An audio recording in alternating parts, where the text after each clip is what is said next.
राजा की 12 बेटियां। एक समय की बात है।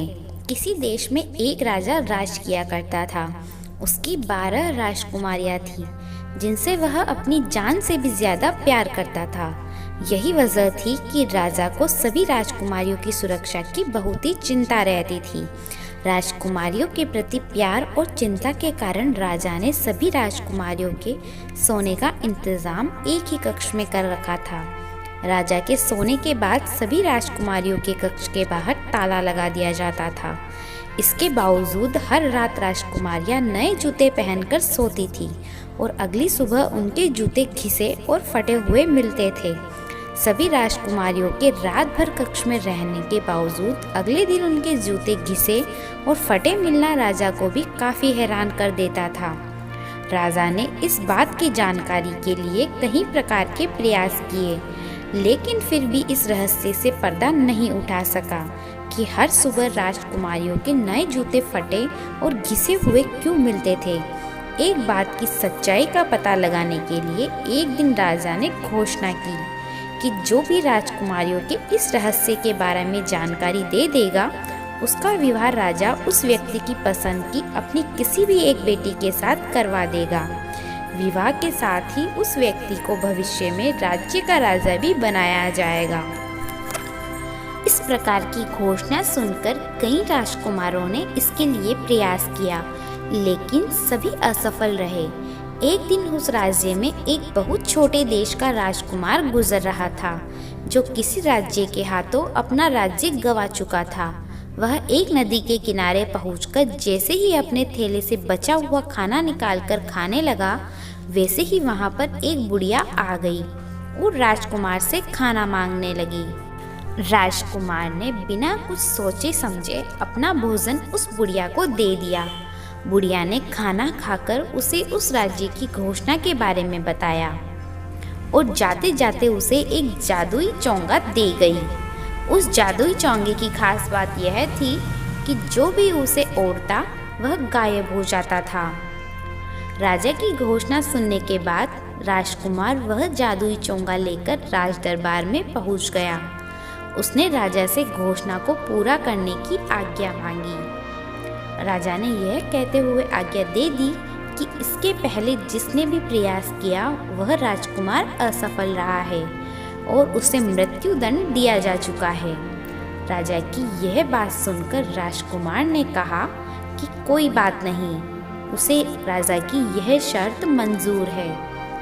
फिर राजा ने उसे राजकुमारियों के बगल वाला कक्ष सोने के लिए दे दिया और उसके खाने पीने का बढ़िया इंतजाम भी कर दिया गया। जब रात हो चली तो सोने के वक्त सबसे बड़ी राजकुमारी एक जूस से भरा हुआ गिलास लेकर उस राजकुमार के कक्ष में आई। राजकुमार ने जूस ले लिया और राजकुमारी वहां से चली गई। राजकुमार ने किंतु उस जूस को नहीं पिया और खिड़की से बाहर फेंक दिया। कुछ देर के बाद सोने का नाटक करने लगा। जब राजकुमारियों को लगा कि राजकुमार सो चुका है, तो सभी राजकुमारियां कहीं जाने की तैयारियां करने लगी। इस बात का आभास होते ही राजकुमार ने चोंगा ओढ़ लिया और सभी राजकुमारियों पर गायब होकर नजर रखने लगा। राजकुमारियों के कमरे में जाकर राजकुमार ने देखा कि सभी राजकुमारियां सज धज कर कमरे के बीच में गोला बनाकर खड़ी हो गई है और कुछ गुनगुनाने लगी है। तभी कमरे के बीचों बीच अचानक एक गड्ढा नजर आने लगा, जिसमें से सभी राजकुमारियां एक जादुई स्थान पर चली गई। राजकुमारियों का पीछा करते करते राजकुमार भी उस जादुई स्थान पर चला गया। वहां पर 12 राजकुमार उन 12 राजकुमारियों का इंतजार कर रहे थे। सभी 12 राजकुमारियां उन 12 राजकुमारों के साथ जंगल की ओर जाने लगती है। रास्ते में चांदी के पेड़, सोने के पेड़ और अन्य जवाहरात के पेड़ भी मिलते गए। राजकुमार हर पेड़ से एक एक पत्ती को तोड़कर अपने पास रखने लगा। जंगल में कुछ देर जाने के बाद एक महल नजर आने लगा। महल में जाने के बाद वहां अपने आप ही एक मधुर संगीत बजने लगा।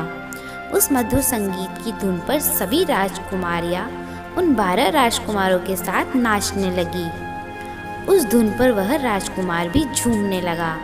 वे सभी वहाँ पर सुबह होने के पहले तक नाचते रहे और सुबह होने के पहले ही वहाँ से चले गए। सभी राजकुमार उन 12 राजकुमारियों को छोड़ने के लिए जंगल के बाहर तक चले आए और राजकुमारियाँ वहाँ से अपने कमरे में आ गई। राजकुमारियों के साथ ही चोंगा पहने हुए राजकुमार भी उन राजकुमारियों के कमरे में आ पहुँचा और चुपके से अपने कमरे में चला गया। वहाँ जाकर वह पहले की भांति ही सोने का नाटक करने लगा। सुबह होते ही राजकुमार को राजा के दरबार में बुलाया गया और राजकुमारियों के रहस्य के बारे में पूछा गया। राजकुमार ने राजा को जंगल से तोड़ी गई सोनी चांदी की पत्तियां दिखाते हुए रात की पूरी घटना के बारे में बताया। जब राजा ने राजकुमारियों से इस बारे में पूछा तो सभी राजकुमारियों ने हामी में सिर भरते हुए सिर हिलाया। इस बात को सुनकर राजा ने राजकुमार की शादी उसकी मनपसंद की सबसे छोटी राजकुमारी के साथ करवा दी और उसे उस राज्य का राजा बना दिया। नया राजा अपनी रानी के साथ सुखपूर्वक वहीं राज्य में रहने लगा। कुछ दिनों के बाद वह राजकुमारियों के साथ उस रहस्यमय स्थान पर चला गया और अन्य राजकुमारियों की शादी उन राजकुमारों के साथ करवा दी गई जिनके साथ वे सभी रात्रि में नाचने के लिए चाहती थी। और इसके बाद सभी खुशी खुशी राजमहल में रहने लगे। तो इस कहानी से हमें यह सीख मिलती है कि हमें हमेशा मुश्किल समय में हिम्मत से काम लेना चाहिए और अपनी बुद्धि का इस्तेमाल करते हुए समस्या का हल निकालना चाहिए।